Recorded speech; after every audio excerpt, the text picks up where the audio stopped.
जरा सोचिए, जब किसी ट्रेलर की शुरुआत ही ब्रह्मा, विष्णु और महेश के दिव्य दर्शन से हो, जब रणबीर कपूर प्रभु श्री राम के रूप में प्रकट हो, और जब लंका के सम्राट रावण के रूप में यश जैसे जबरदस्त अभिनेता का आगमन हो, तो समझ लीजिए यह कोई साधारण ट्रेलर नहीं बल्कि एक महाकाव्य की शुरुआत है।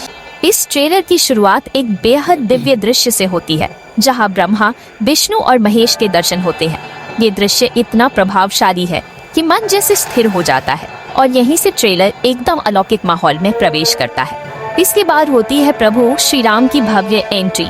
रणबीर कपूर इस किरदार में अत्यंत शांत, शक्तिशाली और दिव्य लग रहे हैं। उनकी आंखों में करुणा भी है और शक्ति भी।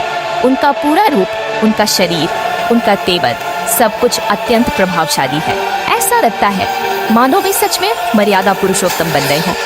फिर आती है सबसे जबरदस्त एंट्री, रावण की। यश जब रावण के रूप में पर्दे पर आते हैं तो पूरे ट्रेलर का माहौल ही बदल जाता है। उनकी तेज निगाहें, उनके चेहरे का घमंड और उनकी गूंजती हुई उपस्थिति कुछ देखते ही बनता है। एक झलक में ही वो दर्शकों के दिलों पर छा जाते हैं। अब बात करते हैं विजुअल्स और VFX की। भाइयों, इस ट्रेलर में तकनीक का कमाल खुलकर दिखता है। अयोध्या के सुखद और राजसी दृश्य, समुद्र पर बना राम सेतु और लंका के भयानक और अंधकारमय दृश्य, सब कुछ इतना असली लगता है कि ऐसा प्रतीत होता है मानो हम स्वयं इस कथा का हिस्सा बन गए हो। संगीत की बात करें तो हॉलीवुड के दिग्गज संगीतकार हैंस जिमर और भारत के AR रहमान का जादू इस ट्रेलर में साफ दिखता है। कभी मंत्रों की गूंज, कभी युद्ध के नगाड़े और कभी भावनाओं से भरी मधुर धुनें। हर दृश्य के साथ संगीत सीधा दिल में उतरता है। सच कहूँ तो ये ट्रेलर केवल एक झलक नहीं है, यह एक भावनात्मक, आध्यात्मिक और रोमांचकारी यात्रा की शुरुआत है।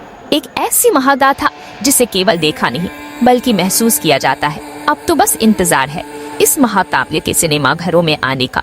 आपके अनुसार इस ट्रेलर का सबसे जबरदस्त और दमदार दृश्य कौन सा था, जरूर बताइएगा। और अगर अब तक आपने ये ट्रेलर नहीं देखा है तो देर मत कीजिए, क्योंकि बाद में पछतावा ही हाथ लगेगा।